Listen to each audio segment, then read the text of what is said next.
নমস্কার শ্রোতা বন্ধুরা, কুহেলিতে আমাদের আজকের উপস্থাপনা গজেন্দ্র কুমার মিত্রর লেখা মরণের পরে।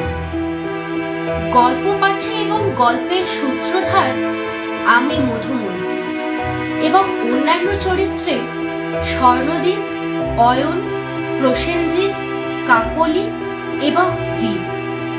শুরু হচ্ছে আমাদের আজকের নিবেদন মরণের পরে।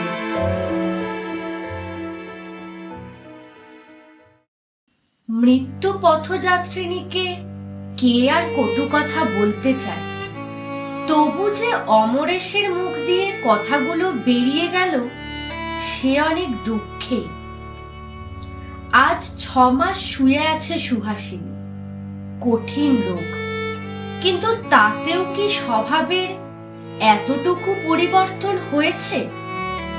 বিয়ের পর এই দীর্ঘ 8টা বছর অমরেশের কেটেছে যেন একটানা এক দুঃস্বপ্নের মধ্য দিয়ে।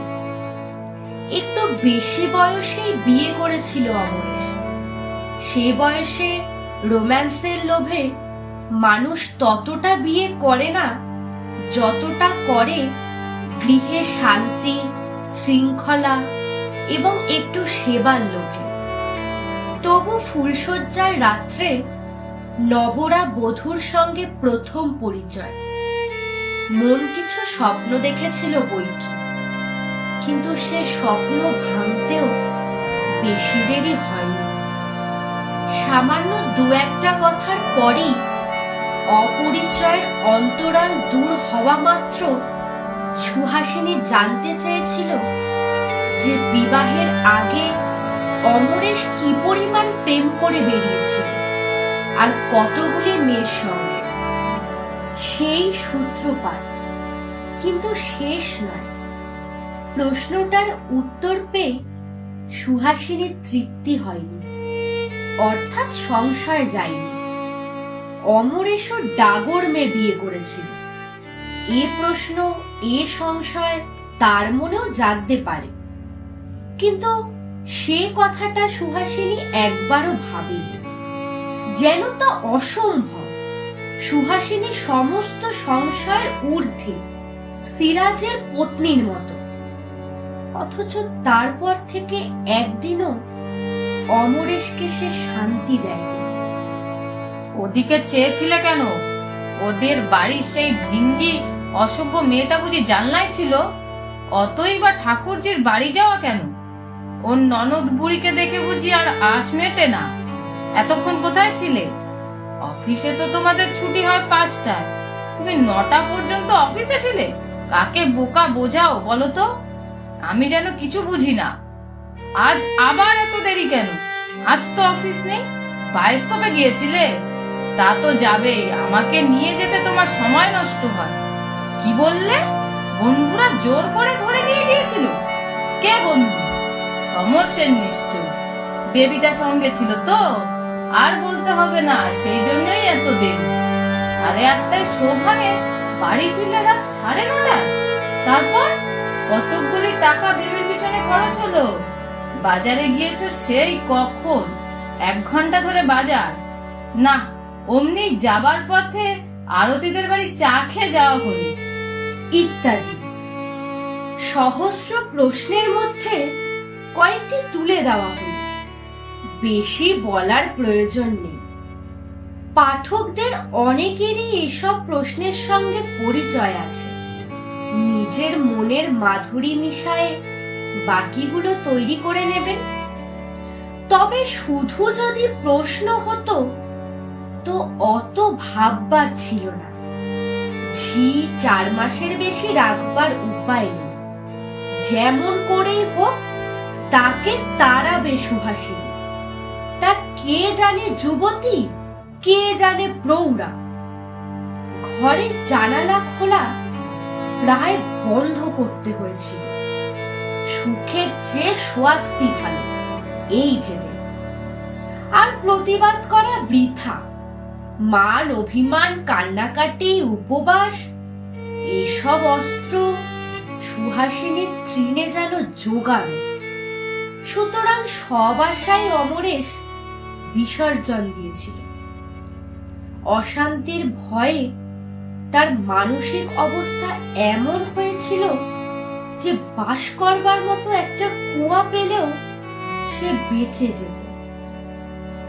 তারপর এ অসুখ, এ আরো অসহ্য। কোনো কাজ নেই, শুয়ে শুয়ে শুধু স্বামীকে সন্দেহ করা ছাড়া। সেবা করার জন্য যে কোনো আত্মীয়াকে আনায়, তার সঙ্গে ঝগড়া বাঁধিয়ে বসে সুহাসিনী। পথ্য না খাওয়া, ওষুধ না খাওয়া, এ তো অমোঘ অস্ত্র। শুধু পাগল হয়ে যেতে বাকি ছিল অমরেশের। ইদানিং সে সমস্ত মনে প্রাণে প্রতীক্ষা করত স্ত্রীর মৃত্যু। যদিও প্রার্থনা করতে তার সংস্কারে বাধ্য, মনের কাছে সে কিছুতেই স্বীকার করতে চাইতো না যে সে স্ত্রীর মৃত্যুই চাইছে। সবচেয়ে মজা এই, ওর এই মনোভাব সুহাসিনীও জানত। প্রায় বলতো, ওগো, আর দেরি নেই। আমি মরলে যে তোমার শান্তি হয় তা আমিও জানি। আর কটা দিন হয়ে এলো, এতদিন পারলে আর কটা দিন ধৈর্য ধরে থাকো। আমার শেষ হয়ে এসেছে। আবার পরক্ষণেই হয়তো বলতো, আমার তো হয়ে এসেছে, যাই, তারপর যত খুশি মজা লুটো। তখন তো আর বলতে আসবো না, এই কটা দিন আর সহ্য হচ্ছে না, এত তাড়া। সেদিনও কথাটা উঠেছিল এই প্রসঙ্গে। কেউ নেই সেবা করার। অমরেশেরও আর অফিস কামাই করা সম্ভব নয়। সে প্রস্তাব করেছিল একটা নার্স রাখার। সুহাসিনী যেন জ্বলে উঠেছিল একেবারে। হ্যাঁ, তার কম আর নেশা জমবে কেন? আমি এ ঘরে পড়ে পড়ে শুষবো, আর উনি পাশের ঘরের নার্সকে নিয়ে ফুর্তি করবেন। আর হয়তো বড় জোর মাসখানেক আছি, তাও তোমার সহ্য হচ্ছে না? দগ্ধে দগ্ধে না মারলে আর চলছে না বুঝি? উফ, কি পিশাচ তুমি! মরার ওপর খাড়ার ঘা দিতে একটু মায়া হয় না? মরবার পর যা করবে তুমি তা তো বুঝতেই পারছি। শেষ কটা দিন একটু শান্তিতে থাকতে দাও। এতটা বলার পরিশ্রমে তার শ্বাস আটকে আসছিল। কোনো মতে দম নিয়ে বলেছিল, তবে তাও বলে রাখছি, মনে করো না যে আমি মরে তোমাকে অব্যাহতি দেব। সারা জীবন জ্বালিয়েছ, মরে তার শোধ তুলব। আবার জন্মাবো তোমার কাছে, কাছেই জন্মাবো। ছায়ার মতো লেগে থাকবো সঙ্গে। যা খুশি তাই করবে, তা করতে দেব না কিছুতেই। ততখানি স্বার্থত্যাগের পর একটা অকৃতজ্ঞতা পেলে কার মাথা ঠিক থাকে? অমরেশও সামলাতে পারেনি, বলে ফেলেছিল, মরার পর যদি জন্মাও তো মানুষ হয়ে আর জন্মাবে না, এটা ঠিক। কুকুর বেড়াল হয়েই জন্মাবে, কিংবা যে খল তুমি, সাপ হওয়াই বেশি সম্ভব। অদ্ভুত একটা দৃষ্টিতে ওর মুখের দিকে চেয়ে সুহাসিনী বলেছিল, বেশ তো, তাই না হয় জন্মাবো, কিন্তু তাতে কি রেহাই পাবে ভাবছো? দেখে নিও। কিন্তু এসব তো কথার কথা, মনে করে রাখবার কথাও নয়। কেউ মনে রাখেও নি। কথাটা বলার দিন আষ্টেকের মধ্যেই সুহাসিনীর মৃত্যু হয়েছিল। স্বস্তির নিঃশ্বাস, মুক্তির নিঃশ্বাস ফেলে বেঁচে ছিল অমরেশ ঠিকই, তবু একটু দুঃখ হয়েছিল স্ত্রীর জন্য। বেচারি, ওই কি অশান্তি কম পেলে? চিরজীবন যে ঈর্ষার আগুন অমরেশকে ঘিরেছিল তা কি ওকেও দগ্ধ করেনি? জীবনের শান্তি যে কেমন তা তো অনুভবই করতে পারলে না কখনো। আর এই অসময়ে যে স্বামীকে সে এক দণ্ড চোখের আড়ালে রেখে স্বস্তি পেত না, তাকেই চিরকালের মতো ত্যাগ করে চলে যেতে হলো। আত্মীয় স্বজন, বন্ধু বান্ধবরা প্রায় সঙ্গে সঙ্গেই আবার বিয়ের প্রস্তাবটা এনেছিলেন। সত্যি এমন কিছু বয়স হয়নি, 40-41 বছরে আজকাল অনেকেই প্রথম বিয়ে করে।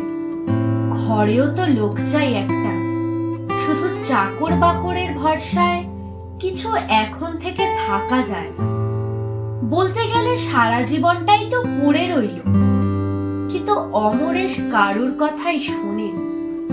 বাবা, আবার অনেক কষ্টে রেহাই পেয়েছে সে। মুক্তির আনন্দে সে যেন পাগল হয়ে উঠেছে। শুধু যখন খুশি এবং যত খুশি বাইরে ঘোরা, আর যত রাত্রে ইচ্ছা বাড়ি ফেরার মধ্যে যে এত আনন্দ আছে কে জানতো। একবারেই যথেষ্ট শিক্ষা হয়ে গেছে তার, আর দরকার নেই। ধন্যবাদ। খাওয়া দাওয়া তার জন্য হোটেল আছে, অসুখ বিসুখ হাসপাতালের অভাব কি? না হয় পেভমেন্ট তো কেউ খোঁচায়নি। মরবার পরের কথা সে ভাবে না। যেখানে মরবে তারাই গন্ধ হওয়ার ভয় যেমন করে হোক লাশ সরাবার ব্যবস্থা করবে। তবে এ তো প্রথম আনন্দের উন্মত্ততা, এ কেউ বিশ্বাস করে। শুধু এইটে বুঝেছিল যে আরো কিছুদিন অপেক্ষা করতে হবে। বছরখানেক পরে পুজোর সময় বেশি ছুটি নিয়ে রাজগিরে গেল অমরেশ।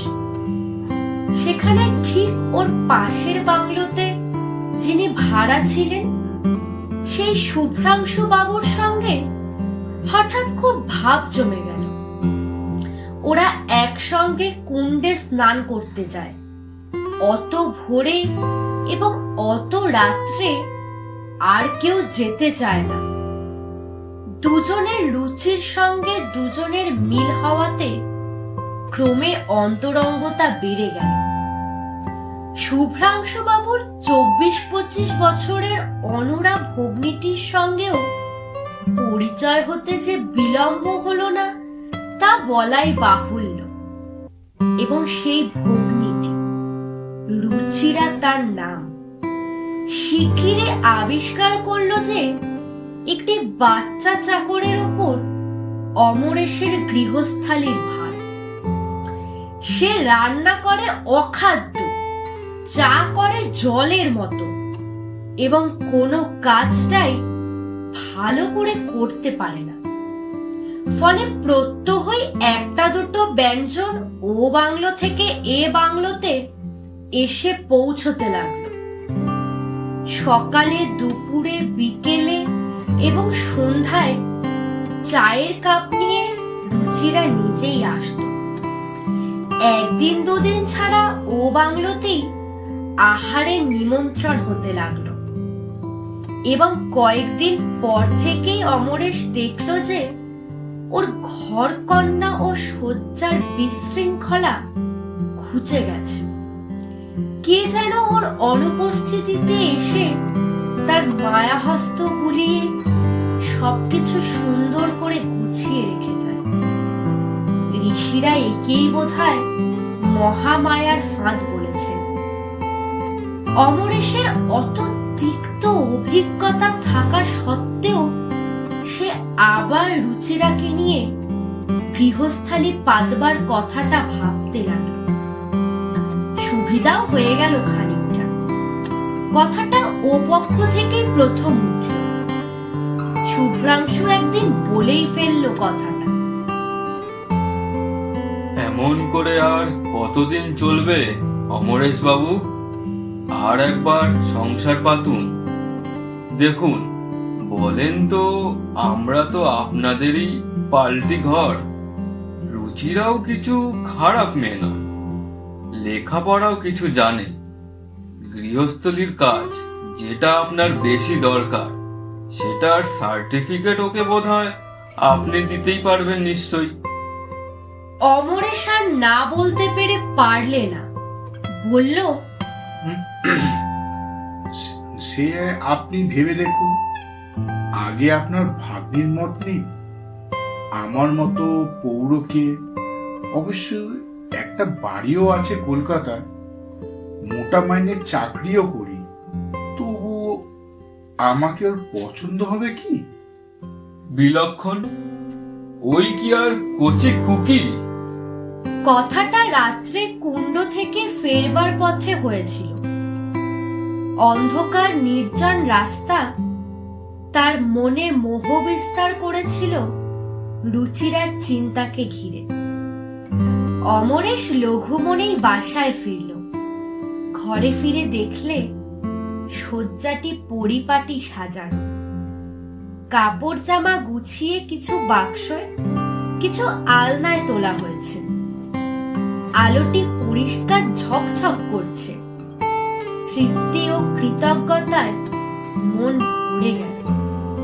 তিক্ত অভিজ্ঞতার আশঙ্কা চলে গেল বহু দূরে। রাত্রে খাওয়ার আগে ও বাড়ি থেকে মাংস এবং মিষ্টান্ন এসে পৌঁছাতে আরো ভালো লাগলো। এমন জীবন সঙ্গিনী তো মানুষের কাম্য। অমরেশও তো তাই চেয়েছিল। খেতে বসে সবে এক গাল মাত্র রুটি মাংসের ঝোলে ডুবিয়ে মুখে পুড়েছে অমরেশ। তার স্বাদ ও গন্ধ সমস্ত অনুভূতিকে অধিকতর লালায়িত করে তুলেছে মাত্র। এমন সময় অকস্মাৎ একটা প্রকাণ্ড বনবিড়াল ও পাশের জানালা দিয়ে লাফিয়ে পড়ল একেবারে মাংসর বাটিটার উপর। বাটিটা উল্টে মাংস যেমন পড়ে গেল, আবার লাফিয়ে ফেরবার পথে মিষ্টান্নের প্লেটটাও ভেঙে খান খান হয়ে গেল ওর পায়ের আঘাতে। হই হই করে উঠল ওর চাকর রাজু, অমরেশ নিজেও। কিন্তু ততক্ষণে অনিষ্ট যা হওয়ার তা হয়েই গেছে। চোখের নিমেষে যেন ঘটে গেল ঘটনাটা। রুচিরা আর তার বৌদিও ছুটে এলো ও বাড়ি থেকে। অমরেশের কোনো নিষেধ না শুনে ওরা নতুন করে খাবার এনে দিল। ব্যাপারটা তখনকার মতো মিটেই গেল। রাজু বলল, বাপরে, বিড়ালটা যেন বাঘের মতো। দেখেছেন বাবু? দেখলে ভয় করে। রুচিরা বললে, আজ কদিনই দেখছি আমাদের বাড়ির আনাচে কানাচে ঘুরছে। অবশ্য আমাদের অনেক লোক থাকে বলে ঘরে ঢুকতে সাহস পাইনি। কি সাহস দেখেছেন? পাত থেকে খেতে চায়। বেড়ালের এমন সাহস তো কখনো দেখিনি।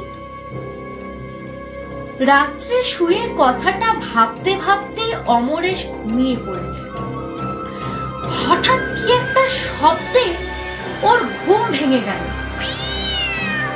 কৃষ্ণপক্ষের শেষ রাত্রির জ্যোৎস্না ঘরে এসে পড়েছে। তার অস্পষ্ট আলোতে অমরেশ দেখল সেই বেড়ালটা ওরই বিছানায় এসে বসেছে এবং ওর দিকে চেয়ে গলায় অদ্ভুত একটা শব্দ করে গর্জন করছে। ঝগড়া করার সময় যেমন শব্দ বার হয় ওদের গলায়, তেমনি। দৃশ্যটা এমন অচিন্তিতপূর্ব, এমন অবাস্তব যে দেখা মাত্র ভয়ে চিৎকার করে উঠল অমরেশ। না না, যা যা যা। সেই চিৎকারেই বোধহয় ভয় পেয়ে বেড়ালটা পালালো। রাজু ঘুম ভেঙে লাফিয়ে উঠলো। কি কি বাবু, কি হয়েছে? কিন্তু সে উত্তর অমরেশকে আর দিতে হলো না। তার আগেই পাশের বাড়িতে নারী কণ্ঠের একটা আর্ত চিৎকার, আ! এরা ছুটে গিয়ে শুনলে সেই বেড়ালটাই ঘুমের মধ্যে রুচিরাকে আছড়ে দিয়ে গেছে। কোনো এক মৃত্যু পথযাত্রিনীর অদ্ভুত অন্তিম দৃষ্টি ভেসে উঠল অমরেশের মানসপটে। কপাল ঘামে ভরে গেল। হাত দিয়ে সে ঘাম মুছতে গিয়ে দেখল হাত কাঁপছে থরথর করে। অমরেশ আর একদিনও রাজগিরে রইল না। শুভ্রাংশুকে জানালো জরুরি কাজ পড়েছে একটা, টেলিগ্রাম এসেছে, ওকে যেতেই হবে এই সকাল 11টার গাড়িতেই। শুভ্রাংশু ব্যাকুল হয়ে বললে, কিন্তু এমন আকস্মাৎ, এমন ভাবে অনেক কথা রয়ে গেল যে অমরেশ বাবু, এ ধারের গিয়েই চিঠি দেবো আপনাকে, বিচলিত হবেন না। আবার হয়তো ঘুরে আসতে পারি, কিন্তু আজ আমার মন বড় বিক্ষিপ্ত। আজ আর কিছু বলতে পারছি না, মাফ করবেন।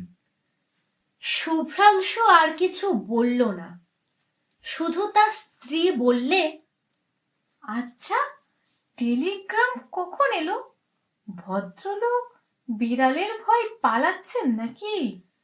রুচিরা রাগ করে বলল, বৌদি জানো কি, আমরা কি সবাই পথের দিকে চেয়ে বসে আছি যে কখন কার টেলিগ্রাম আসছে খবর রাখবো?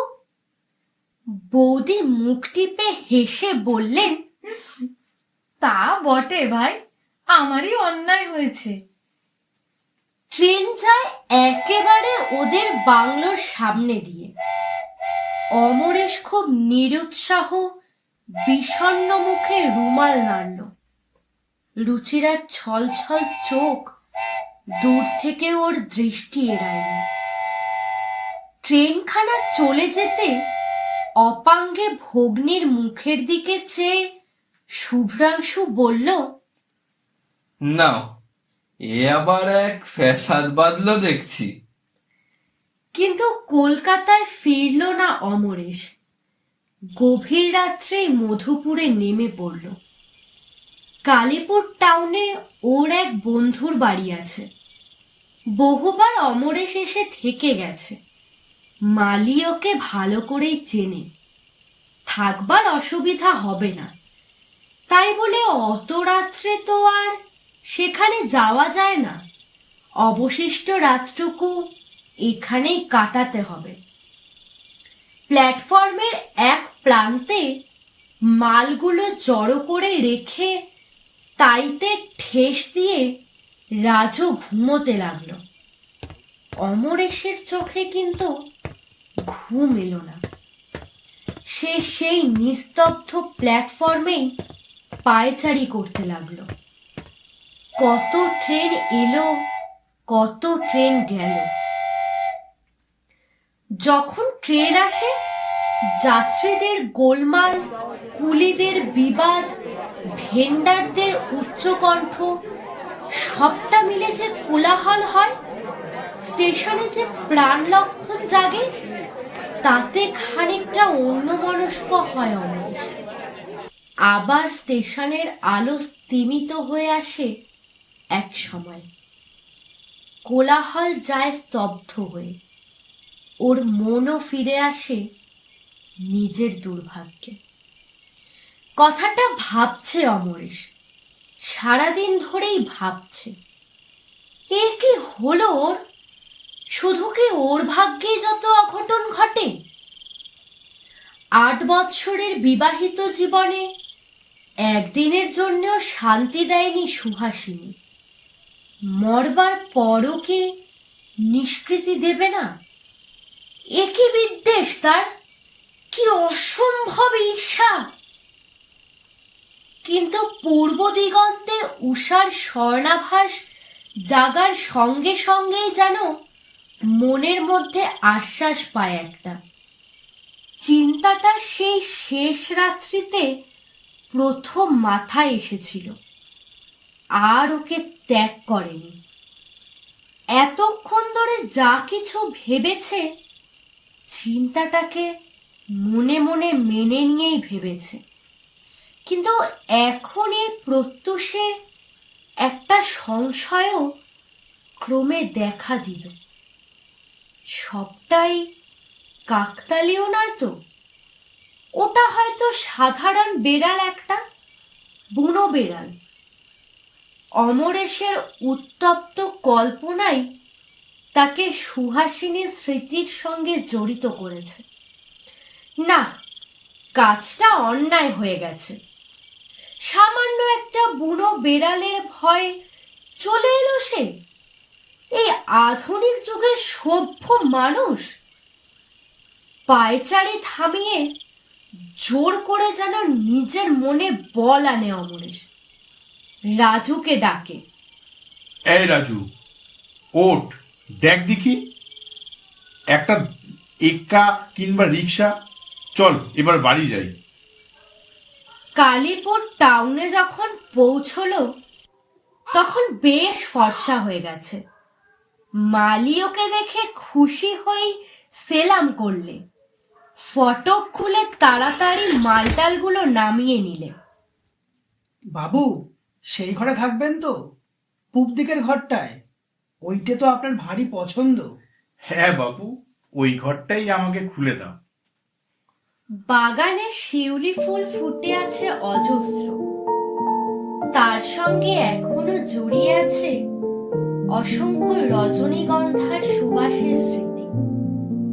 হিমেল ভোরাই হাওয়ার সঙ্গে সেই মিষ্টি গন্ধ মিশে রাত্রি জাগরণ ক্লান্ত চিন্তাক্লিষ্ট অমরেশের সর্বাঙ্গ জুড়িয়ে গেল। আপনার মনে বলে উঠল। মালি কোমর থেকে চাবির গোছাটা হাতে করে এগিয়ে যায় দৌড় খুলতে। পিছনে অমরেশ, তার পিছনে বিছানা ও সুটকেস নিয়ে রাজু। ঘরটা বন্ধ আছে, দৌড় জানালা সব বন্ধ। বোধহয় দীর্ঘকাল ধরে বন্ধ রয়েছে এমন। দৌড় জানালা খুলে দেওয়ার পর খানিকটা বাইরের বাতাস ঢোকবার আগে আর ওর মধ্যে যাওয়া যাবে না, মনে মনে ভাবলেন অমরেশ। কিন্তু হঠাৎ ওর চমক ভেঙে যায় মালির আতঙ্ক কণ্টকিত অস্ফুট আর্তনাদে। তীক্ষ্ণ কণ্ঠে সে প্রশ্ন করে, কি কি হলো শিব ভরসা? সঙ্গে সঙ্গে এগিয়ে আসে খানিকটা। ও কি? বড় গলা থেকে একটা আর্তস্বর বেরোয়।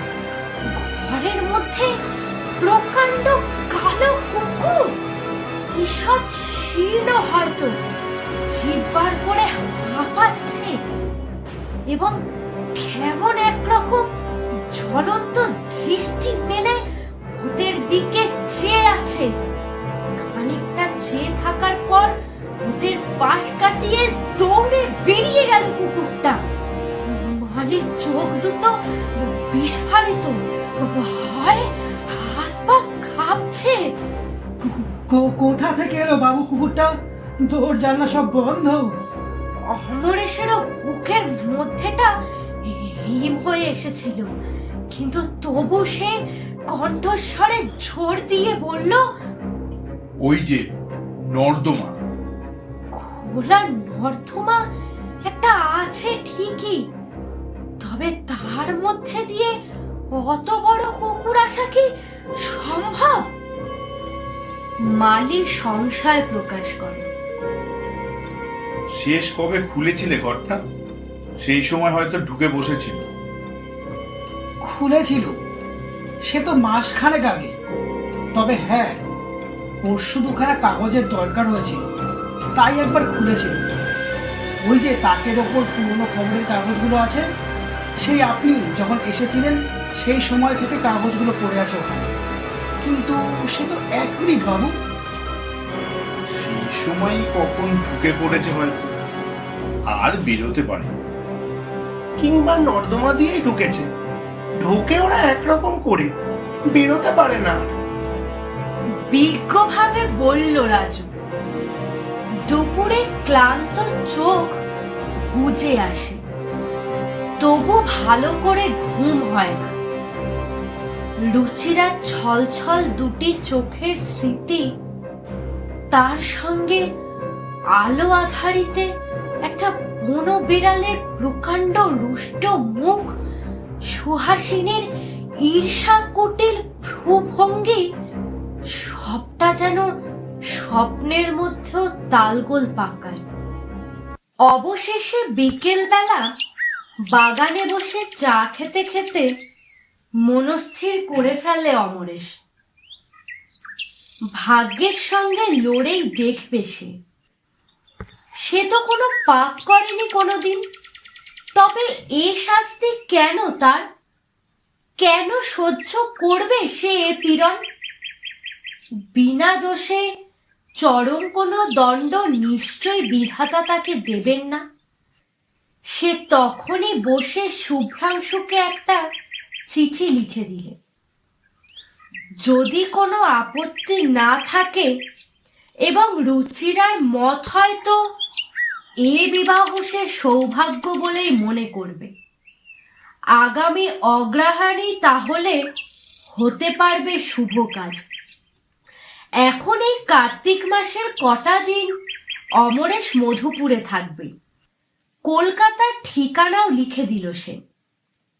চিঠিখানা খামে এঁটে রাজুকে স্টেশনে পাঠিয়ে দিল ওখানকার ডাকবাক্সে ফেলে দিতে। তারপর নিশ্চিন্ত হয়ে একখানা বিলিতি নোভেলে মন দিলে। দিন 3 পরেই শুভ্রাংশুর চিঠি এলো। আপনার পত্র পেয়ে সত্যি খুশি হলুম, কিন্তু এধারে এক বিভ্রাট। রাজগিরে থাকা আর হলো না। কাল সন্ধেবেলা বেরিয়ে ফিরছি, হঠাৎ অন্ধকারে রুচিরা বোধহয় ঘুমন্ত একটা কুকুরের গায়ে পা দেয়। সে উঠেই ওকে কামড়ে দিয়েছে। এখানে তো একটি মাত্র ডাক্তার, তিনি অবশ্য যা করবার সবই করেছেন, কিন্তু তবু মনে হয় কলকাতায় নিয়ে গিয়ে ইঞ্জেকশনগুলো সেরে ফেলাই ভালো, কারণ কুকুরটার আর কোনো হদিশ পাইনি। খ্যাপা কিনা কে জানে। মনে করছি কাল এখান থেকে বাসে গিয়ে 12 ডাউন ধরব, কলকাতায় গিয়ে দেখা হবে। আপনি কবে আসবেন? দৃষ্টি কঠিন হয়ে এলো অমরেশের। ভয় হচ্ছে ঠিকই, অজ্ঞাত একটা আতঙ্ক। মনে হচ্ছে যে তার এই দুর্ভাগ্যের সঙ্গে রুচিরাকে জড়ানো হয়তো ঠিক হচ্ছে। বিনা দোষে তার যদি কোনো ক্ষতি হয় সত্যি সত্যি, আবার সঙ্গে সঙ্গেই মনে হচ্ছে সেও তো বিনা দোষেই সইছে এত নির্যাতন। তবে কেন সে রুচিরার জন্য চিন্তা করবে? স্বার্থপরই হবে সে। এত দুঃখের পর এতখানি সৌভাগ্যের সুযোগ যদি বা এসেছে হাতের কাছে এগিয়ে, কোনো মতেই তাকে সে ছাড়বে না। প্রাণপণ করেই লড়বে অদৃষ্টের সঙ্গে। প্রয়োজন হলে প্রাণ রাখবে তার এবং রুচিরা, দুজনেরই প্রাণ। ক্ষতি কি? গভীর রাত্রে 12 ডাউন মধুপুরে এলো। তবু ওদের খুঁজে বার করতে কষ্ট হলো না। কোনো অজ্ঞাত কারণে রুচিরার ঘুম ভেঙে গিয়েছিল এখানে এসেই। মুখ বাড়িয়ে এসে অন্ধকার মধুপুর শহরের দিকে চেয়েছিল। অমরেশ আসাতে বাকি সকলেও জেগে উঠল। বৌদি হেসে বললেন, এত রাত্রে স্টেশনে এসেছেন ঠাকুরজিকে দেখতে, একেই বলে টান। অপ্রতিভ হয়ে অমরেশ কতগুলো জবাবদিহি করতে গেল, ফলে আরো অপ্রস্তুত হতে হলো। না মানে রুচিরাও হয়ে উঠেছে লাল, তবে সকলেই যে খুশি হলো তাতে সন্দেহ নেই। শুভ্রাংশু বললে, উঠে পড়ুন না, একসঙ্গেই যাওয়া যাক। না না, মালপত্র রয়েছে, তাছাড়া বাচ্চা চাকর ভয় পাবে। গাড়ি চলে গেল। ছাড়ার আগে ওর ভেতরেই এক ফাঁকে রুচিরা হাত বাড়িয়ে দিয়েছিল। অমরের সেই দুর্লভ হাতখানি নিজের হাতের মধ্যে ধরে চাপ দিয়েছে একটু। মনটা ভারী খুশি আছে। শীষ দিতে দিতে ফিরল অমরেশ। রিক্সা থেকে নেমে মালিকে ডাকতেই সে দৌড় খুলে দিল। রাজুকে ডেকে দিল সেই। বালতিতে জল রাখা ছিল। বেশ করে হাত পা ধুয়ে মুখে ঘাড়ে জল দিয়ে ঘরে এসে ঢুকলো অমরেশ। রাজু আবার ঘুমিয়ে পড়েছে। হ্যারিকেন জ্বলছে মিটমিট করে, খুব কমানো, তাতে আলোর একটা আভাস মাত্র পাওয়া যায়। রাজুর জন্যই এ আলোটা সারা রাত জ্বলে। ওরও কেমন একটা ভয় হয়েছে। একেবারে অন্ধকারে মেঝেতে শুতে ভরসা করে না। মাথা মুখ তোয়ালেতে মুছতে মুছতে বিছানায় এসে বসলো অমরেশ। আর মাত্র ঘন্টা 2 রাত আছে। এখন শুলে ঘুম আসতে আসতেই ভোর হয়ে যাবে। শোবে না বই পড়বে? মনটা বহুদিন পরে বড় প্রফুল্ল। খুশির একটা জোয়ার এসেছে মনে। সেজন্য ঘুমের ইচ্ছা খুব নেই। রাত্রি জাগরণের কোনো অবসাদও টের পাচ্ছে না। কথাটা ভাবতে ভাবতেই চোখটা পড়েছে ওর মাথার বালিশের দিকে।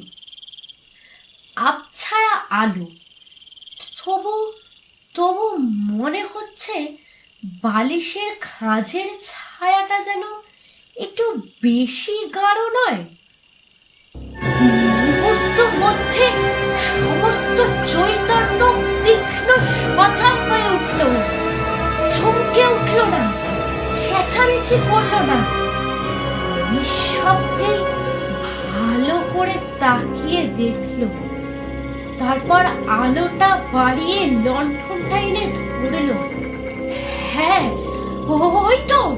ওই তো বালিশের খাঁজে ছায়ার সঙ্গে মিলিয়ে রয়েছে কালো রঙের সরু লিকলিকে একটা সাপ। অসহ্য ক্রোধে অমরের যেন দিগ্বিদিক জ্ঞান শূন্য হয়ে উঠল নিমেষের মধ্যে। সে ক্রোধ তার অদৃষ্টের ওপর, সে ক্রোধ সুহাসিনীর ওপর। এদিক ওদিক চাইতেই নজরে পড়ল মোটা একটা বাঁশের লাঠি কোণে ঠেসানো রয়েছে। সে আস্তে আস্তে গিয়ে সেই লাঠিটা তুলে নিল। সাপটাও ততক্ষণে সজাগ হয়ে উঠেছে। লাঠি নিয়ে অমরেশ কাছে আসতে বিছানা থেকে সরাত করে লাফিয়ে নিচে পড়েছে সে। নিচেই বেচারি রাজু শুয়ে আছে। কিন্তু অমরেশ কার্যক্ষেত্রে যথেষ্ট ক্ষিপ্র হতে পারে এখনো। সে যেন বিদ্যুৎ বেগেই লাঠিটা বসিয়ে দিল সাপের মাথায়। ছোট সরু সাপ, লাঠিটাও বেশ মোটা। সাপের মাথাটা থেতলে চ্যাপ্টা হয়ে গেছে। মৃত্যু যন্ত্রণায় ছটফট করছে সে। সমস্ত দেহটা অসহায়ভাবে বেঁকে চুড়ে উঠেছে বারবার। রাজু লাঠির শব্দে জেগে উঠে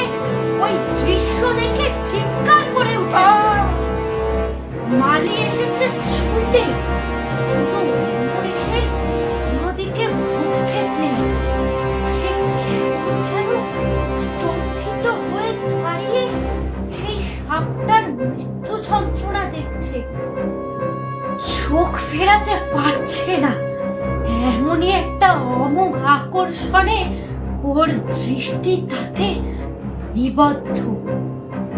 আনন্দ হয়েছে ওর, নিশ্চিন্ত হয়েছে, তা অমরেশও জানে না। ওর অনুভূতিও যেন জড়ো হয়ে গেছে। প্রথমেই সেই অসহ্য ক্রোধ আর নেই, বরং এই জিঘাংসার জন্য যেন নিজের কাছে সে লজ্জিত। তবু তাকিয়েই আছে সে। সাপটা ছটফট করতে করতে খানিকটা এগিয়েছে দৌড়ের দিকে। রাজু আর এক ঘা মারতে যাচ্ছিল। অমরেশ ইঙ্গিতে নিষেধ করল। মুখ হাত ধুয়ে যখন প্রথম ঘরের ভেতর পা দেয় অমরেশ, তার তখনকার সেই পায়ের সজল ছাপটা এখনো শুকায়। একটু বেশি জল ছিল বোধহয় পায়ে। পরিপূর্ণ ছাপটা যথেষ্ট জল নিয়ে স্পষ্ট হয়ে আছে মেঝের উপর।